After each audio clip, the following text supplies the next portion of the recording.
My father was a fisherman for many, many years when I was much younger. I used to actually go out with him on the boat at nighttime.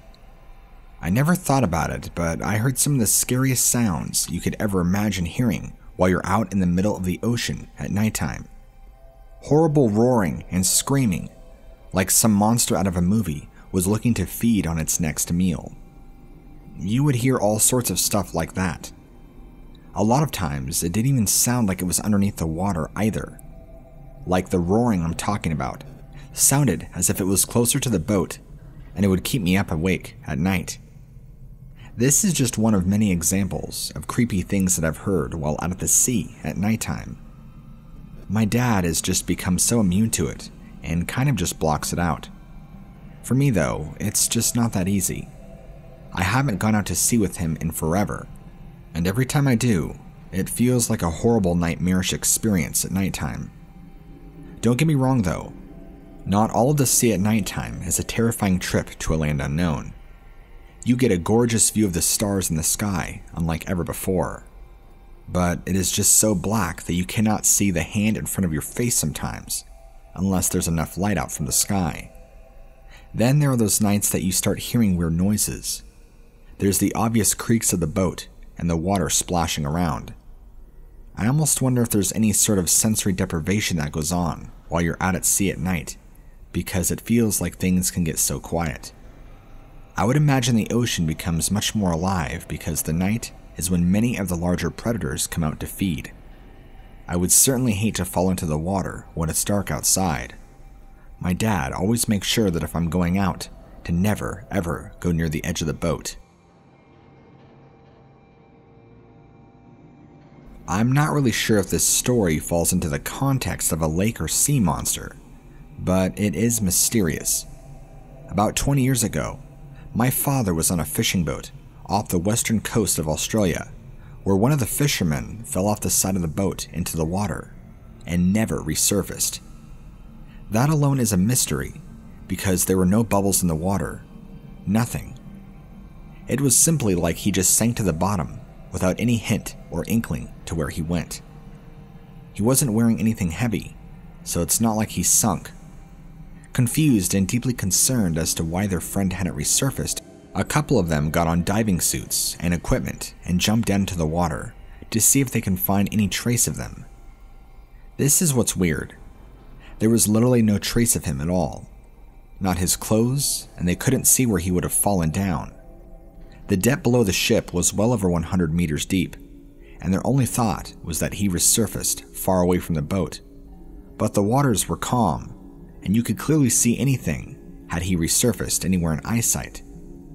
However, over the next couple of hours, enormous great white sharks and tiger sharks began migrating around the boat and the waters around. It's almost like they were pulled in because they sensed either blood in the water or food. There were quite a few of them, and they finally left at the end of the day. No trace of this fisherman was ever found, nor was there ever any seen to have any blood or anything that would give way to where or what happened to this poor fisherman. He was soon written off as dead and had drowned.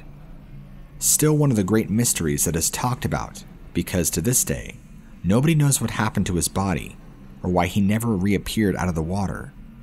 It's like something grabbed him and pulled him off into the deep. That's just where my mind goes with it, but then you think about it, and it still doesn't explain that all the sharks coming into the area, like they smelt blood or possibly food, and they hung around for quite a few hours until the evening when they left.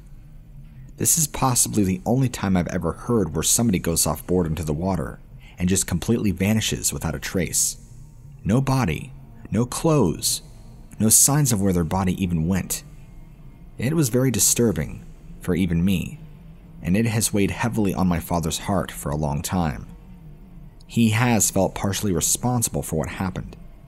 He even tells me now that when he recalls the story, the heaviest feeling was leaving without him and realizing they were never going to find him, and that he was gone for good. Who knows what happened to his body? Or in this case, who knows what ate it? I'll never forget this story, because it's simply just a reminder to stay out of the depths of the ocean. I truly believe the Kraken, or something large down there, exists, and it's why mankind is supposed to stay far, far away.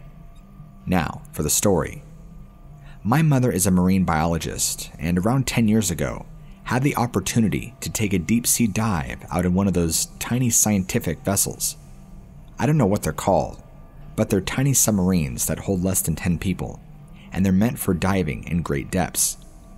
She tells me that they were around 510 meters deep when they hit a small shelf of ocean floor.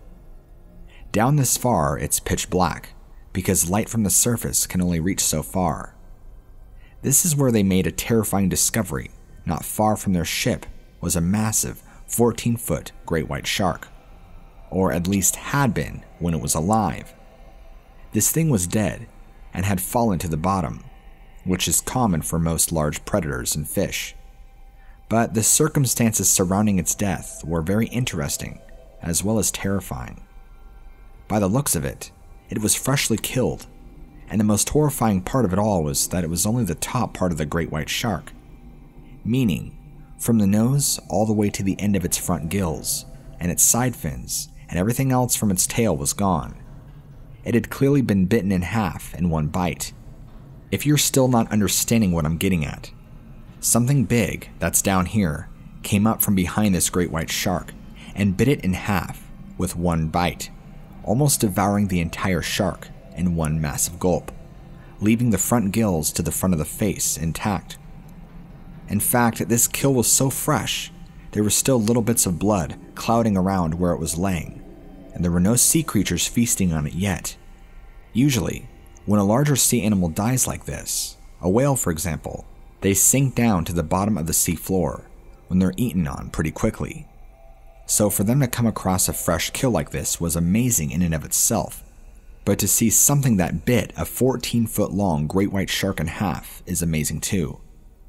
My mother is weird though, because when she told me the story, I'm terrified and I'm not even the one in the water, but she and her entire team found this fascinating, that there could be such a large alpha predator in the sea out there that is yet to be discovered, potentially a much larger shark.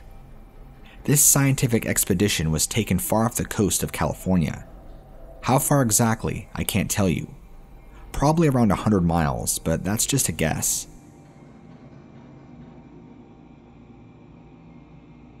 This was nearly 8 years ago now. Was at about 40 miles out on the Gulf Coast of Mexico when my sonar equipment began malfunctioning. It wasn't malfunctioning because it was faulty equipment. It was malfunctioning because there was an interference. Something far underneath the boat was causing some sort of electronic interference with my sonar machinery. I don't know if there are submarines down here. I guess that's always been a possibility. But the max depth where I was at was only around 180 feet, give or take. So I'm not too sure. I couldn't quite figure out why my machinery was malfunctioning. But then in the water, I began to feel this pulsating that was coming from far beneath the boat. It was a very strange sensation, like something was sending off energy waves through the water. Kind of like static electricity that you could feel the vibration of the pulsation. There was no rhythm, there was no timing. It was just sporadic and pulsating and lasted for a few minutes, and then suddenly stopped. After that, my sonar machinery would not turn on at all, and I gave up on getting it to work. When I got back to shore though, everything seemed to just work fine and was fully operable. I really have no idea what was going on out there, or what that was all about. I've rendezvoused in this area in the Gulf of Mexico multiple times for all sorts of trips, and I've never had this sort of thing happen before. Me and my other fishing buddies will swap and share stories, and after telling them this story about what happened, they're trying to scare me and say that it was a UFO underneath the water. I don't believe that, but I definitely believe there was some sort of possible machinery underneath the water. Possibly a military watercraft of some sort. My buddies, who have also fished multiple times in the Gulf themselves, have told me about seeing strange lights in the sky and weird objects coming out of the water. Not animals or fish, but actual objects emerging to the surface and then resubmerging. Things that typically don't resemble typical underwater craft at all. The one that one of my friends saw was a large black sphere that had glowing lights all over it, is how he described it, and it was during the evening. None of us are firm believers in aliens, to my knowledge, or anything like that, but I wouldn't be surprised if the military was testing things out in this area of the ocean. I've heard other stories over the course of my time being a fisherman, but it's all hearsay until I actually physically see the evidence. Maybe I do have some evidence to believe that they are doing this stuff,